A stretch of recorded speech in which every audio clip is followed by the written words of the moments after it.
നമുക്ക് നിധിയുടെ സുധീഷിന്റെ നാളത്തെ നല്ലൊരു വിശേഷം കേട്ടാലോ. അതിനു മുമ്പായി ആദ്യമായി കാണുന്നവരുണ്ടെങ്കിൽ ചാനൽ ഇഷ്ടപ്പെട്ട ഒന്ന് സബ്സ്ക്രൈബ് ചെയ്യാൻ മറക്കരുത്. വീഡിയോ ഇഷ്ടപ്പെടുവാണെങ്കിൽ ലൈക്ക് ചെയ്യാനും നിങ്ങളുടെ വിലയേറിയ അഭിപ്രായങ്ങളൊക്കെ രേഖപ്പെടുത്താനും മറക്കരുത് കേട്ടോ. അങ്ങനെ നാളത്തെ വിശേഷത്തില് നിധിയും കൂട്ടി സുധീഷ് പോലീസ് സ്റ്റേഷനിൽ നിന്ന് ഇറങ്ങുവാണ്. നിധി ആകെപ്പാടെ വല്ലാത്ത ടെൻഷനിലായിരുന്നു. കാരണം തൻ്റെ സുധീഷിൻ്റെ കൂടെ രജിസ്റ്റർ മാരേജാണ് കഴിഞ്ഞിരിക്കുന്നത്. അതിൻ്റെ സർട്ടിഫിക്കറ്റൊക്കെ പോലീസ് സ്റ്റേഷനിൽ നിന്ന് കിട്ടിയിട്ടുണ്ടായിരുന്നു.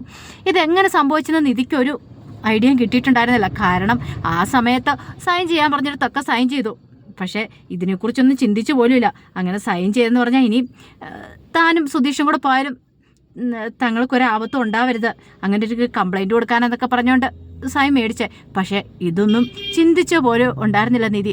അങ്ങനെ എന്ത് ചെയ്യുവാണ്, പോരുന്ന വഴിക്ക് കുറച്ച് ദൂരം അങ്ങോട്ട് വന്നു കഴിഞ്ഞപ്പോഴത്തേക്കും നിധി പറഞ്ഞു വണ്ടി നിർത്താൻ പറയാണ്.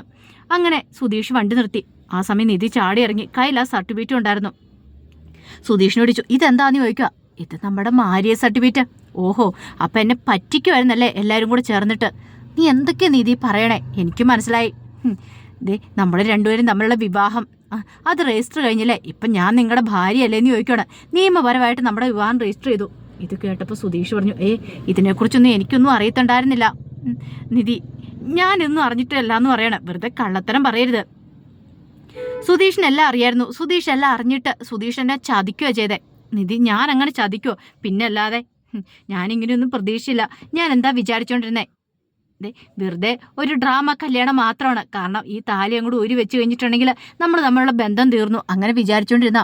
പക്ഷെ ഇപ്പോഴാണ്ട് പറയണു നിയമപരമായിട്ട് ഞാൻ സുധീഷിൻ്റെ ഭാര്യയാണ്. ഇതെങ്ങനെ ശരിയാവും? ഒരു കാര്യം ഞാൻ പറഞ്ഞേക്കാം, എൻ്റെ ജീവിതം തകർക്കാൻ നിങ്ങൾ ശ്രമിച്ചുണ്ടല്ലോ, നിങ്ങളെ ഞാൻ വെറുതെ വിടത്തില്ല. വെറുതെ അല്ല അച്ഛനും ചേട്ടനും ഒക്കെ ഇത്ര രോഷാകുലരായത്. ഇപ്പോഴല്ലേ എനിക്ക് അതിൻ്റെ കാര്യങ്ങളൊക്കെ മനസ്സിലാവുന്നേ. അത് കേട്ടപ്പം സുധീഷ് പറഞ്ഞു നിധി ഞാനൊന്ന് പറയുന്നത് കേട്ടോട്ടെ. എനിക്ക് കുറേ സ്വപ്നങ്ങളൊക്കെ ഉണ്ട് അറിയാലോ. എനിക്ക് ഇനിയും കുറേ കൂടെ പഠിക്കണം, അതുമാത്രമല്ല ജോലി വാങ്ങണം. അങ്ങനെയുള്ള പ്രതീക്ഷയോട് കൂടിയിട്ടാണ് ഞാൻ വീട് വിട്ടിറങ്ങിയത്. ഞാൻ സുധീഷിൻ്റെ കൂടെ ഭാര്യയായിട്ട് ജീവിക്കാൻ വന്നതല്ല. അതൊക്കെ സുധീഷിന് നന്നായിട്ട് അറിയാവുന്ന കാര്യമാണ്. ഇതെല്ലാം അറിഞ്ഞിട്ടാണോ സുധീഷ് എന്നെ കുഴി കൊണ്ട് ചാടിച്ചേ? അത് കേട്ടപ്പോൾ സുധീഷ് പറഞ്ഞു എന്നെ ഒന്ന് പറയാൻ അനുവദിക്കുക. ഇനി എന്ത് പറയാനായിട്ടാ? ഒരു കാര്യം ഞാൻ പറഞ്ഞേക്കാം, എന്നെ എവിടെയെങ്കിലും മര്യാദയ്ക്ക് കൊണ്ടേ വിട്ടോ. നിങ്ങളുടെ ഭാര്യയായിട്ട് ഞാൻ ജീവിക്കും നിങ്ങൾ സ്വപ്നത്തിൽ പോലും പ്രതീക്ഷിക്കണ്ട. നമ്മൾ തമ്മിൽ അധികം പരിചയവും കാര്യങ്ങളൊന്നുമില്ല. എന്നിട്ട് പോലും ഞാൻ നിങ്ങളെ വിശ്വസിച്ചു നിങ്ങളുടെ കൂടെ ഇറങ്ങി വന്നു. എന്തുകൊണ്ടാണെന്നറിയാവോ? നിങ്ങൾ എന്നെ കൈവിടലെന്നുള്ള ആത്മവിശ്വാസം കൊണ്ട് ഒടുവിൽ നിങ്ങൾ എന്നെ വിവാഹം കഴിച്ച് എന്നെ സ്വന്തമാക്കാൻ ആഗ്രഹിച്ചല്ലേ. ഇങ്ങനെയൊരു ചിന്ത നിങ്ങളുടെ മനസ്സിലുണ്ടായിരുന്നെങ്കിൽ നിങ്ങൾ ഒരു വാക്ക് പറഞ്ഞാൽ മതിയായിരുന്നു. ഞാൻ നിങ്ങളുടെ 7 അയലക്കത്ത് പോലും വരത്തില്ലായിരുന്നു. അങ്ങനെയൊക്കെ പറഞ്ഞ നിധി വായി വന്ന് ചീത്തയെല്ലാം പറയണം. ഉള്ളിൽ സുധീഷ് പറഞ്ഞു നിധി എന്നെ തെറ്റിദ്ധരിച്ചിരിക്കുക. എന്ത് തെറ്റിദ്ധരിക്കാനായിട്ട്? എല്ലാവരും കൂടെ കൂടി വെറുതെ അല്ല അവിടെ വെച്ച് സുധീഷ് എൻ്റെ അടുത്ത് നിന്ന് അങ്ങനെ മാറി മാറി നടന്നല്ലേ, ഞാൻ എന്തെങ്കിലും ചോദിക്കുമെന്ന് വിചാരിച്ചിട്ടല്ലേ. അപ്പം സുധീഷ് ഇതിനെക്കുറിച്ച് നേരത്തേക്ക് അറിയാമായിരുന്നല്ലേ? നിധി സത്യമായിട്ടും എനിക്ക് ഇതിനെക്കുറിച്ചൊന്നും അറിയത്തുണ്ടായിരുന്നില്ല. വേണ്ട, വെറുതെ കള്ളത്തരം പറയണ്ട. ഇപ്പം എനിക്കെല്ലാം മനസ്സിലായി. സുധീഷ് കാരണം എൻ്റെ ജീവിതം തകർന്നു. ഇനി എനിക്ക് എന്ത് ചെയ്യണമെന്ന് പോലും അറിയത്തില്ല. അത്ര സമയം സുധീഷ് കൂടുതലൊന്നും പറയാതെ മിണ്ടാതെ നിന്നു. സുധീഷിന് തോന്നി ഇതിങ്ങനെ വെറുതെ വിട്ടിട്ട് കാര്യമില്ല, എന്തേലും പറഞ്ഞില്ലെങ്കിൽ പണി പാളൂ എന്നുള്ള കാര്യം മനസ്സിലായി. നന്നായിട്ട് അഭിനയിക്കുക തന്നെ. പെട്ടെന്ന് സുധീഷ് എന്ത് ചെയ്തു, നിധിയോട് പറഞ്ഞു ഓഹോ, അപ്പം നിധിയുടെ ജീവിതം താറുന്നതിനെക്കുറിച്ച് മാത്രം നിധി ചിന്തിക്കുന്നുള്ളല്ലേ? അപ്പം എൻ്റെ ജീവിതമോ ഞാനോ എന്ന് ചോദിക്കൂടാ. എന്താ സുധീഷിന് എന്താ പ്രശ്നം? ഒരു പ്രശ്നവുമില്ലേ? എൻ്റെ വീട്ടിൽ എൻ്റെ ചേട്ടൻ കല്യാണ പ്രായമായി നിൽക്കുന്നുണ്ട്. കുറേ കല്യാണാലോചനകൾ വന്നു, ഒന്നും ശരിയായില്ല. അങ്ങനെ ചേട്ടന് ആലോചന നടക്കുന്ന സമയത്താണ് ഞാൻ നിധിയെ വിളിച്ചുകൊണ്ട് ആ വീട്ടിലേക്ക് ചെല്ലുന്നത്. ചേട്ടൻ്റെ ജീവിതം എന്തായി? അത് മാത്രമല്ല എൻ്റെ അവസ്ഥയൊന്ന് ഓർത്തു വയ്ക്കേ. നിധിക്ക് ഇനിയിപ്പം താലി ഊരി മാറ്റിയിട്ട് അങ്ങോട്ട് പോകാവുന്നുള്ളൂ. പക്ഷെ ഞാനോ, എനിക്കൊരു പെണ്ണ് കിട്ടുമോ? എൻ്റെ 2ാം വിവാഹം ഇനി നടക്കാൻ പോകുന്നത്. നാട്ടുകാരൊക്കെ അറിഞ്ഞു. വീട്ടിൽ നിന്നെ വിളിച്ചുകൊണ്ട് ചെന്ന് കഴിഞ്ഞപ്പം നാട്ടുകാരൊക്കെ അറിഞ്ഞ കാര്യമാണ്. നാട്ടുകാരൊക്കെ ഓരോന്ന് ചോദിക്കും. ഇനിയിപ്പോൾ എനിക്കൊരു പെണ്ണ് കിട്ടിയാലും ഞാൻ 2ാം തരക്കാരനായി പോയില്ലേ. നല്ലൊരു ജീവിതം ഉണ്ടാവുമോ? എന്നെക്കുറിച്ച് എന്താ ചിന്തിക്കാത്തേ? അല്ലെങ്കിലും എനിക്കിത് തന്നെ വേണം. ഞാൻ ആകുന്നേ പറഞ്ഞല്ലേ എന്നെക്കൊണ്ട് ഇതൊന്നും പറ്റില്ല എന്ന്. അപ്പം നിധിയെ രക്ഷിക്കാൻ വേണ്ടിയിട്ട് ഞാൻ എൻ്റെ ജീവിതം തന്നെ തകർത്തെറിഞ്ഞ്. അറിയാലോ, നിധിക്ക് ഇതിപ്പോൾ ഇതൊക്കെ പറയാം. നിധിക്ക് നാളെ മറ്റൊരു കല്യാണം കഴിച്ച് നല്ല സുഖമായിട്ട് ജീവിക്കാം. ഇഷ്ടംപോലെ പണമുണ്ട്. പിന്നെ വീട്ടിലേക്ക് തിരികെ ചെന്ന് സത്യാവസ്ഥകളൊക്കെ തുറന്നു പറഞ്ഞാലും ചിലപ്പോൾ വീട്ടുകാർ സമ്മതിക്കും. പക്ഷെ ഞാനോ, എനിക്കാരുണ്ട്? ഞാനിനി ഇപ്പം പറയാൻ പോവാ, വീട്ടിൽ ചെന്നിട്ട് പറയാം അത് വെറുതെ ഒരു കല്യാണം എന്ന് പറഞ്ഞിട്ടുണ്ടെങ്കിലും വീട്ടുകാർ സമ്മതിക്കുമോ? ഒരിക്കലും സമ്മതിക്കില്ല. എല്ലാവരും അറിഞ്ഞില്ലേ എല്ലാ കല്യാണം കഴിഞ്ഞത്? നാട് മൊത്തം കുട്ടി കോഴിച്ചില്ലേ. ഒടുവിൽ ഞാനും ഒന്നുമല്ലാതായി തീർന്നു.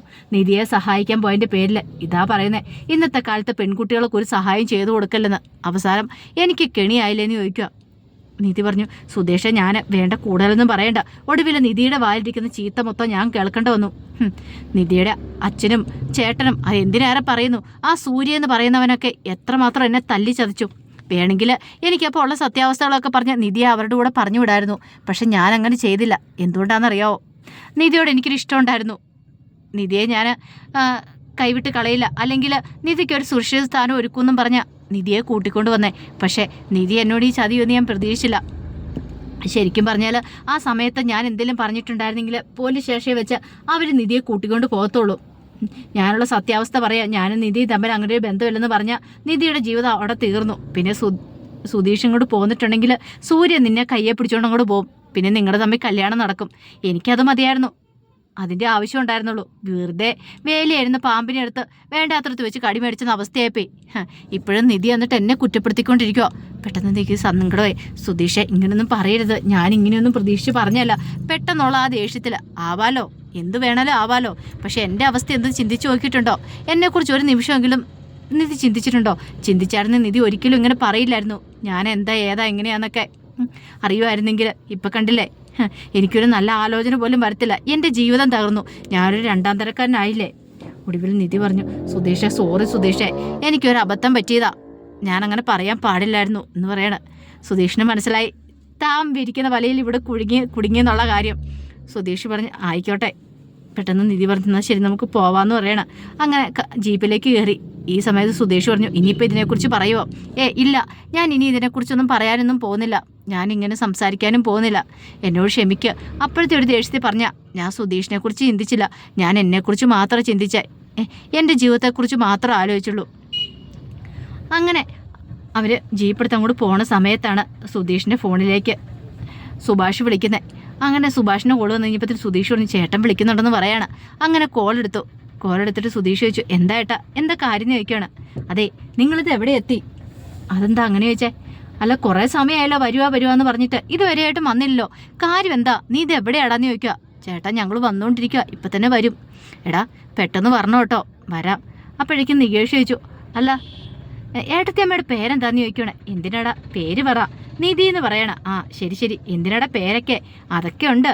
ദേ ഏട്ടത്തിയമ്മയും കൂട്ടിക്കൊണ്ട് ചേട്ടൻ എത്രയും പെട്ടെന്ന് ഇങ്ങോട്ട് വരാൻ നോക്കും. ശരി, ഞങ്ങളിപ്പോൾ തന്നെ വന്നേക്കാന്നൊക്കെ പറഞ്ഞു. അങ്ങനെ കോള് കട്ട് ചെയ്തു. ഈ സമയം കല്യാണ ഒരുക്കങ്ങൾ തകൃതിയായിട്ട് നടക്കുമായിരുന്നു സുഭാഷിൻ്റെ വീട്ടിൽ. കാരണം വരുമ്പോഴത്തേനും നിധി സുധീഷും കൂടെ വരുമ്പോഴത്തേനും അവരുടെ കെട്ട് നടത്തണം. അതിനു വേണ്ടിയിട്ടുള്ള ഒരുക്കങ്ങളും കാര്യങ്ങളൊക്കെയാണ് നടത്തുന്നത്. അതും എത്രയും പെട്ടെന്ന് തന്നെ നടത്തണം. അവർ വരുന്നതിന് മുമ്പ് എല്ലാ ഒരുക്കങ്ങളും നടത്തിയാലാണ് വൈകുന്നേരം കാര്യങ്ങളൊക്കെ ഓക്കെ ആവുള്ളൂ. എല്ലാവരെയും ക്ഷണിച്ചു. എല്ലാവരും വൈകുന്നേരം വരും. അവരുടെ മുന്നിൽ വെച്ച് താലി കെട്ടിയാൽ മാത്രം ഇനി ആൾക്കാരൊക്കെ വിശ്വസിക്കാൻ പോകുന്നുള്ളൂ. അല്ലെങ്കിൽ അവരൊക്കെ പറയും എവിടുന്നോ ഒരു പെണ്ണിനെ വിളിച്ചോണ്ട് വന്നെന്നൊക്കെയാ പറയുള്ളൂ. അതങ്ങനെയല്ലെന്ന് ആൾക്കാരെ വിശ്വസിപ്പിക്കണം. അതിന് വേണ്ടിയിട്ടാണ് അവരൊരു കെട്ടൊക്കെ പ്ലാൻ ചെയ്തിട്ടുണ്ടായിരുന്നത്. കുറച്ച് കഴിഞ്ഞപ്പോൾ സുഭാഷിൻ്റെ അടുത്തേക്ക് നികേഷും ഹരീഷും കൂടെ വന്നു. ആ സമയം സുഭാഷ് ചോദിച്ചു, എടാ നീ ഇത് എവിടെയായിരുന്നു? അതെ, ഞാൻ ഇവിടേക്ക് ഉണ്ടായിരുന്നു. എടാ വേണ്ട ഒരുക്കങ്ങളൊക്കെ നടത്തണം. അറിയാലോ, ഓരോരുത്തർ വരുമ്പോൾ അവരെയൊക്കെ സ്വീകരിക്കണം. അവിടെ ഇവിടെ ഓടിപ്പോരെന്ന് പറയണം. അപ്പോഴേക്ക് ഹരീഷ് ചോദിച്ചു, അതിൻ്റെയൊക്കെ ആവശ്യമുണ്ട് കേട്ടാ. പിന്നെ അതൊക്കെ വേണം. കല്യാണമല്ലേ, വരുന്നവർക്ക് നമ്മളൊരു വില കൊടുക്കണ്ടേ? അപ്പം നമ്മൾ വിളിച്ചിട്ടുള്ള അതിഥികളൊക്കെ അല്ലേ വരുന്നേ, നമ്മൾ ക്ഷണിക്കപ്പെട്ട അനുസരിച്ച്.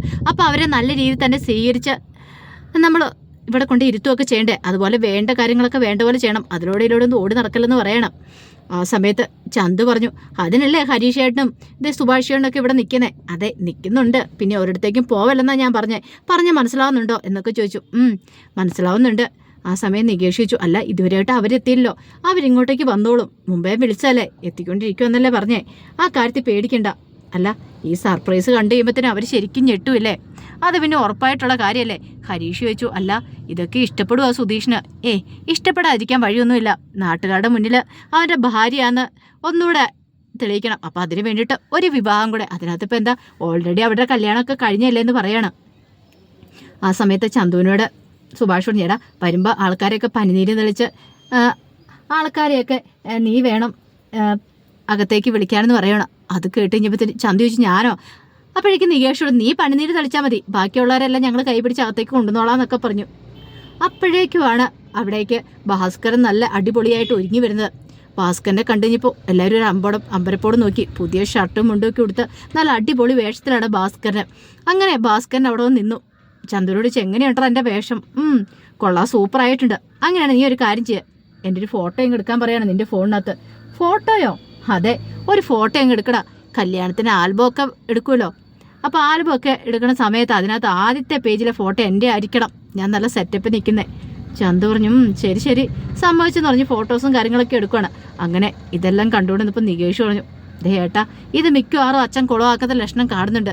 അപ്പോഴേക്കും സുഭാഷ് വന്നിട്ട് ഭാസ്കരനോട് പറഞ്ഞു, അച്ഛാ ഒരു കാര്യം ഞാൻ പറയാം, ഇന്ന് സുധീഷിൻ്റെ കല്യാണമാണ്. ആ സമയത്ത് മദ്യപിച്ചേക്കരുത്, മദ്യപിച്ച് പ്രശ്നം ഉണ്ടാക്കരുത്. ഇന്നത്തെ ഒരു ദിവസത്തേന ആ ഫംഗ്ഷൻ കഴിയുന്നോടം വരെയെങ്കിലും അച്ഛൻ മദ്യപിച്ചേക്കരുത്. അതൊന്നും ഇല്ലടാ. അങ്ങനെ ഒന്നും സംഭവിക്കില്ല. നിങ്ങളൊക്കെ ധൈര്യമായിട്ടിരിക്കുക. അങ്ങനെ മദ്യപിക്കാനൊന്നും പോകുന്നില്ല ഞാൻ. നിങ്ങൾക്ക് എന്താ എന്നെ വിശ്വാസം ഇല്ല എന്നൊക്കെ ചോദിച്ചു. വിശ്വാസമുണ്ട്, ഭയങ്കര വിശ്വാസമാണ്, അച്ഛനായതുകൊണ്ടാ എന്നൊക്കെ പറഞ്ഞുകൊണ്ട് ഹരീഷ് നല്ല വഴക്കും അറിയണം. ആ സമയത്ത് ഭാസ്കരൻ പറഞ്ഞു, എന്നെക്കുറിച്ച് നിനക്കൊന്നും ശരിക്കും അറിയത്തില്ലാത്തതുകൊണ്ടാ, നീയൊക്കെ ധൈര്യമായിട്ടിരിക്കടാന്നൊക്കെ പറഞ്ഞു. അങ്ങനെ കുറേ സമയം കഴിഞ്ഞപ്പോഴത്തേനും സുധീഷും നിധിയും കൂടെ അങ്ങോട്ടേക്ക് വരുവാണ്. അങ്ങനെ ജീപ്പ് വന്ന് ഇറങ്ങുന്ന സമയത്ത് സുധീഷ് ഒരു അമ്പരപ്പോടെ നോക്കുവാണ്. ഒന്നും മനസ്സിലായില്ല. ഇതെന്താ ഇവിടെ ആളും കൂട്ടവോ ഒരുക്കമൊക്കെ നടത്തിയിരിക്കുന്നത്. അങ്ങനെ ഒടുവിൽ നിധിയും കൂടെ ഇറങ്ങി. ആ സമയത്ത് സുധീഷിനെ വന്ന് നികേഷ് വിളിച്ചിട്ട് ഏട്ടനും കൂടെ വരാൻ പറയണം. അല്ല എന്താടാ ഇവിടെ ഒരുക്കങ്ങളൊക്കെ എന്താ? അത് പിന്നെ കണ്ടിട്ട് മനസ്സിലായില്ലേ? അപ്പോഴാണ് ആ സ്റ്റേജ് കാണുന്നത്. സ്റ്റേജിൽ നോക്കിക്കഴിഞ്ഞപ്പോൾ സുധീഷ് വെടിച്ച് നിധിന്ന് കണ്ടു. ഇതെന്താടാ ഇത്? അതേ ചേട്ടൻ്റെ കല്യാണം എന്ന് പറയണം. ഇത് കേട്ടുകൊണ്ട് വന്ന നിധി ഒരു നിമിഷം ഞെട്ടിപ്പോയി. നിധിക്ക് വിശ്വസിക്കാൻ പറ്റിയില്ല. എങ്ങനെയാണ് കെട്ടിയ താലി ഒന്ന് ഊരിക്കളയുന്നെന്ന് ഓർത്തോണ്ട് നിധി ഇരിക്കുക. ആ സമയത്താണ് ഇങ്ങനെ ഒരു വൈദ്യനെയും കൂടെ വന്ന് പെട്ടിരിക്കുന്നത്. ആകെപ്പാടെ വല്ലാത്തൊരു ഞെട്ടലായിപ്പോയി നിധിക്ക്. അപ്പോൾ അതിൻ്റെ വിശേഷങ്ങളൊക്കെ കാണാൻ പോകുന്നത്. ഇനി എന്തായി തീരുമെന്നറിയത്തില്ല. നിധി കല്യാണത്തിന് സമ്മതിക്കുമോ അതോ നിധി വേണ്ടെന്ന് പറഞ്ഞ് പോവെന്നൊക്കെ നമുക്ക് കണ്ടറിയാം. അപ്പോൾ അതിൻ്റെ വിശേഷങ്ങളുമായിട്ട് നാളെ ഉച്ചയ്ക്ക് ഇതേ സമയത്ത് തന്നെ വരാട്ടോ. മറക്കാതെ എല്ലാവരും കയറി കാണാൻ ശ്രമിക്കണേ. ഒരിക്കൽ കൂടി എല്ലാവർക്കും ശുഭദിനം നേർന്നുകൊണ്ട് നിർത്തുന്നു. നന്ദി.